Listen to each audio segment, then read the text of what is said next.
Imagine this. A family that was once barely known outside Los Angeles now dominates headlines, fashion runways, billion-dollar boardrooms, and even political conversations. They are the Kardashians, a name that has become shorthand for fame, fortune, and controversy. But how did it all begin? How did a family without royal titles, political connections, or traditional Hollywood talent manage to build one of the most recognizable dynasties in modern history?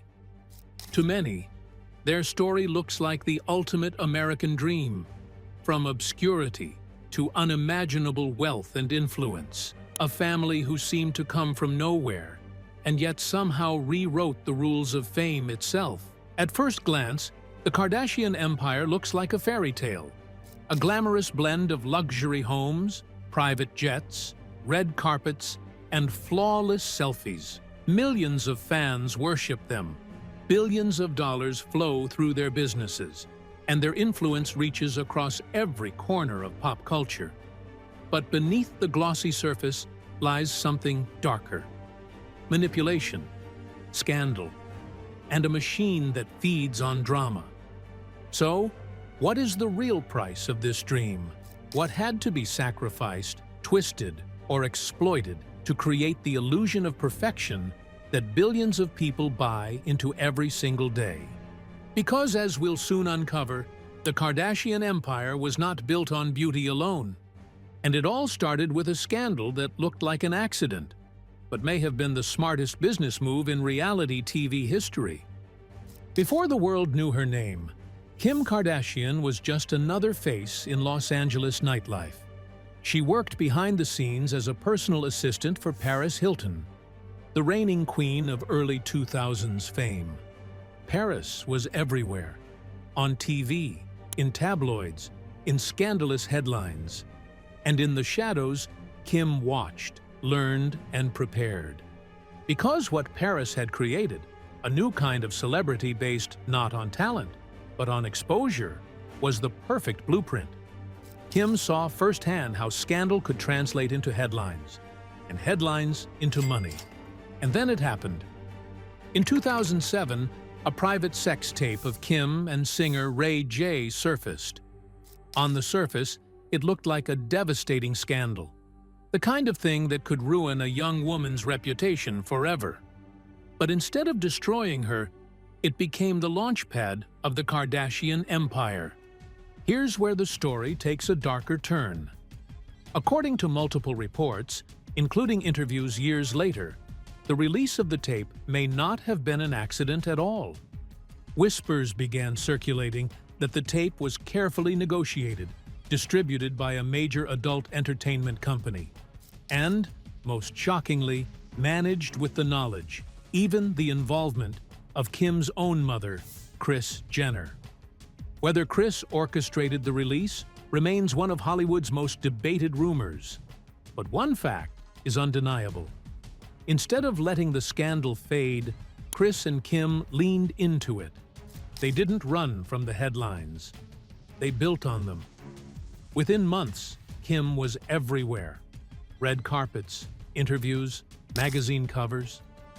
The scandal that should have ended her career before it began had done the opposite.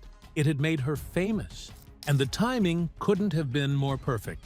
Just months after the tape hit the internet, the Kardashians premiered their very own reality show, Keeping Up with the Kardashians. It was a masterstroke of publicity, transforming scandal into a family brand. But what most people didn't realize was that behind Kim's rise stood a woman far more powerful, far more strategic, and far more ruthless than anyone expected. If Kim was the spark, Kris Jenner was the fire. Without her, the Kardashian name would likely have faded after the sex tape scandal. But Kris wasn't just a mother. She was a strategist, a manager, and for some, a manipulator. Known to the world as the momager, Kris Jenner saw her children not only as daughters, but as brands. She understood something Hollywood agents and PR firms had yet to fully grasp. In the new world of reality television and internet gossip, Scandal was currency. From the earliest days of keeping up with the Kardashians, Kris controlled every detail.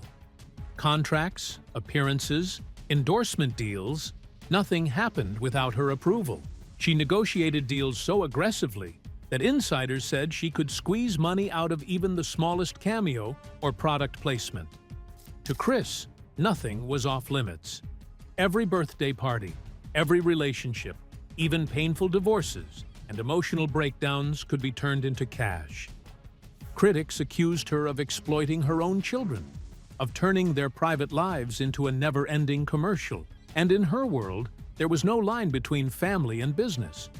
Kris didn't just manage her daughters, she managed the narrative. When scandal erupted, she was there to spin it into opportunity. When public sympathy was needed, she could orchestrate moments that painted the family as victims. When the world demanded drama, Kris delivered it, sometimes with scripts, sometimes with real-life chaos. And it worked. Under her guidance, the Kardashians became more than reality stars. They became a cultural phenomenon. Advertisers lined up, brands begged for partnerships, and networks handed over millions to keep the cameras rolling. When Keeping Up with the Kardashians premiered in 2007, nobody expected it to last. Critics mocked it as shallow, pointless, and doomed to fade away. But what those critics didn't understand was that the Kardashians weren't just making a reality show, they were rewriting the rulebook of modern fame. Unlike traditional celebrities, the Kardashians didn't need talent in singing, acting, or sports. Their talent was their lives. But here's the catch. How much of what viewers saw was real? Former producers and insiders have hinted for years that much of the show was carefully staged. Storylines were outlined before cameras rolled. Fights were encouraged, or in some cases, outright scripted. Scenes were sometimes reshot, not because they didn't happen, but because they weren't dramatic enough the first time. To the audience, it felt raw and authentic. But in reality, it was a polished illusion, a soap opera disguised as reality. And the more dramatic it became, the more viewers tuned in, and the public couldn't get enough. Ratings skyrocketed, contracts expanded, and the Kardashians turned into household names. Suddenly, this wasn't just a TV show, it was a cultural obsession. With cameras following them everywhere, the Kardashians lived under constant surveillance. Privacy disappeared. Real relationships blurred with staged drama. And the line between performance and authenticity collapsed completely. The family that critics once laughed at was suddenly generating millions from being themselves, or at least the version of themselves they wanted the world to see. But if television was the platform that launched their empire, it was the next chapter that made them billionaires. Reality TV gave the Kardashians fame, but fame alone doesn't pay the bills. The true genius of the Kardashian dynasty was turning attention into profit. It started small: paid club appearances, brand deals, endorsement checks. But soon, the Kardashians realized they didn't need to sell other people's products. They could sell their own. And that's when the empire really began. Kim launched her fragrance lines, and later KKW Beauty. Khloe pushed fitness brands and good American jeans. Kendall entered high fashion as a model. And then came the game changer: Kylie Jenner's lip kits. What began as a single product, marketed almost entirely through Instagram, exploded into Kylie Cosmetics, a company that would, at least on paper, make Kylie the youngest self-made billionaire. The secret? Scarcity. Limited drops, hyped launches, and the illusion that you had to buy fast or miss out forever. It was classic manipulation, straight out of the luxury playbook, but scaled for social media. Meanwhile, Kim launched Skims, turning shapewear into a billion-dollar brand. Critics mocked the idea at first, but the strategy was flawless. Combine influencer culture, body image trends, and relentless marketing. And suddenly, Skims wasn't just underwear. It was a lifestyle. But behind the glossy campaigns, whispers grew louder. Allegations of sweatshop labor, underpaid workers overseas, and products that cost pennies to make but sold for hundreds. Former employees accused the brands of toxic work environments and impossible demands. And yet, none of it slowed the sales. Because in the Kardashian universe, controversy only fueled the hype. Every scandal, every backlash became part of the machine. When Kylie was mocked for being called self-made, the debate only made her brand trend harder. When Kim was dragged for cultural appropriation, Skims' sales soared. It was the same formula as the reality show: turn criticism into cash. But the real question is, what was the cost of selling perfection? If money was the foundation of the Kardashian empire, beauty was its weapon. From the beginning, the family sold more than products. They sold an image.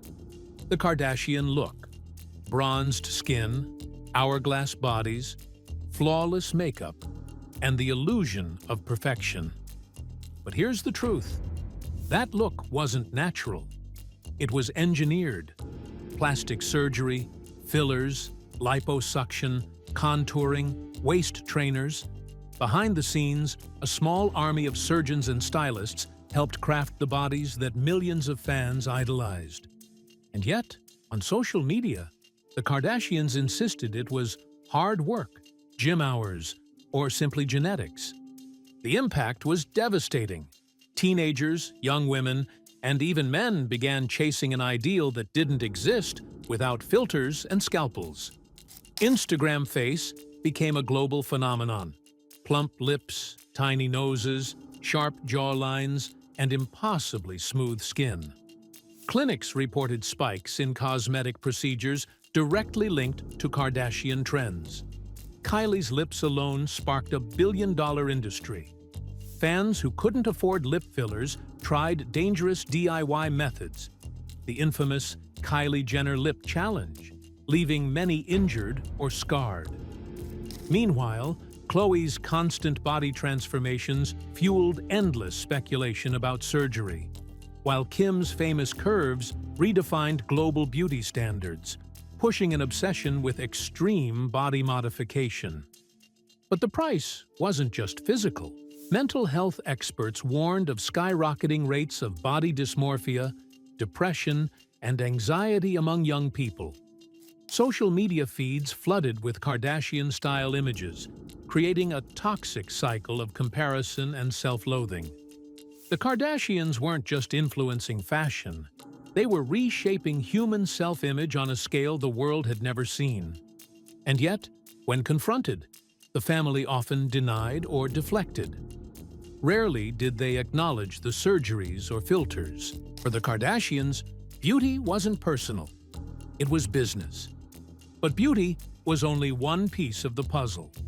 Because while the Kardashians were shaping how the world looked, another pattern was emerging. One that seemed to destroy almost every man who entered their orbit. And the list of broken relationships, scandals, and ruined careers that followed is long, shocking, and eerily consistent. If the Kardashian empire was built on beauty, then men were often the collateral damage. Time and again, those who entered their orbit seemed to leave broken, scandalized, humiliated, or destroyed. Coincidence, or a pattern too clear to ignore? Lamar Odom, once an NBA champion, spiraled into addiction and scandal during his marriage to Khloe, nearly losing his life in a Nevada brothel. Kris Humphries, Kim's second husband, saw his televised fairy tale wedding collapse in just 72 days, leaving his career in shambles. Kanye West, once hailed as a musical genius, watched his reputation unravel amid public meltdowns, political controversies, and a bitter divorce from Kim. The pattern extended beyond marriages. Tristan Thompson's repeated cheating scandals became storylines, while Scott Disick's addictions and breakdowns turned into entertainment. Again and again, men entered with fame and status, only to exit diminished and disgraced. Fans whispered about a Kardashian curse. But was it really a curse? Or simply the brutal reality of becoming a supporting character in the Kardashian show? For years, the Kardashians seemed untouchable, but slowly, cracks began to show. The backlash was building, and the accusations weren't just about reality TV drama anymore. One of the loudest criticisms came from cultural appropriation. The Kardashians were accused of profiting from black culture while refusing to acknowledge its roots. Kim posed with cornrows and called them Bo Derek braids. Khloe wore traditionally black hairstyles on magazine covers. Kylie was photographed in styles and aesthetics lifted directly from hip-hop culture. Yet critics pointed out that while black women were shamed for the same looks, the Kardashians were praised as trendsetters. Then came the environmental scandals. In drought-stricken California, as residents faced strict water restrictions, reports revealed that the Kardashians were among the state's worst offenders, using hundreds of thousands of excess gallons to maintain their sprawling mansions and lush gardens. While ordinary families let their lawns wither, the Kardashians kept their pools full and their landscapes perfect, seemingly untouched by the rules everyone else had to follow. But through it all, the Kardashians rarely faltered. They issued apologies when necessary, rebranded when scandals got too hot, and moved forward with new products, new partnerships, new headlines. Still, one question loomed larger and larger. How long could they keep this going? Because if the Kardashians have mastered one thing, it's survival. And the myth of their untouchability may be the most dangerous illusion of all. The cycle repeated, a controversy erupted, outrage filled the tabloids, and instead of fading, the family only grew stronger. It became clear the Kardashians had hacked the media system. Behind this invincibility was a carefully orchestrated PR machine. The family employed some of the most powerful publicists in Hollywood, experts at reshaping narratives overnight. When a scandal threatened to spiral, new stories conveniently appeared. The question now isn't whether the Kardashians can survive scandal. They've proven that again and again. The real question is, what happens when the public finally stops playing along? Because even the strongest dynasties eventually fall, and the Kardashians may be closer to that moment than anyone dares to admit. When the glitter fades, the legacy of the Kardashians is far more complicated. On one hand, they symbolize ambition without limits. They proved that fame itself can be monetized. They turned Instagram selfies into empires, beauty ideals into revenue streams, and controversies into brand opportunities. On the other hand, they embody the darkest side of modern capitalism. They thrived by manufacturing illusions, bodies sculpted by surgery but sold as natural, scandals framed as real life but scripted for profit, empowerment marketed while workers in factories earned pennies. Their impact is undeniable. They changed how people see beauty. The truth is, their story isn't over. It's still being written.